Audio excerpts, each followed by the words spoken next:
22 जानेवारी 2026 आजचा दिवस खूपच चांगला जाणार होता याची मला खात्री होती, कारण आमच्या मामांकडे दिंडी येणार होती. तर मी आणि माझ्या छोट्या मामांनी कामाला सुरुवात केली. हंडा, पातेलं, बादल्या, बकेट हे सगळं गोळा केलं आणि बाकीचं राहिलेलं सामान मी आणि माझ्या मोठ्या मामांनी बसकत म्हणजे आमच्या शेडवर नेलं. तिथं भरत मामांनी पातेल्याला आणि हंड्याला निर्मा लावून घेतला. मग आमच्या छोट्या मामींनी चुलीची पूजा केली. तोपर्यंत मामा म्हणाले चुलीला निवारा करूया. तेवढ्यात छोट्या मामांचा चिरंजीव यश पिण्याच्या पाण्याचा बंदोबस्त करू लागला. मोठ्या मामांनी चुलीला नारळ फोडला. आई भाकऱ्यांची व्यवस्थापन करू लागली. मोठी मामी आणि छोटी मामी दोघी मिळून वांगी चिरू लागल्या. जे ते ज्याच्या त्याच्या कामात व्यस्त होतं तोपर्यंत ह्या मॅडम आराम करत होत्या. मग कालवणाला अशा पद्धतीनं तडका दिल्यानंतर ना असा कट आला बघा. साईड बाय साईड भात तयार होत होता. बघता बघता दिवस मावळत होता. जेवण तयार झालं. मग आम्ही साऊंड सिस्टम चेक करायला घेतलं.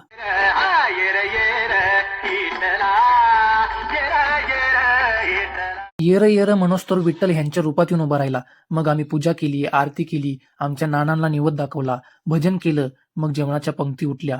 तर अशा प्रकारे आजचा दिवस मस्त गेला.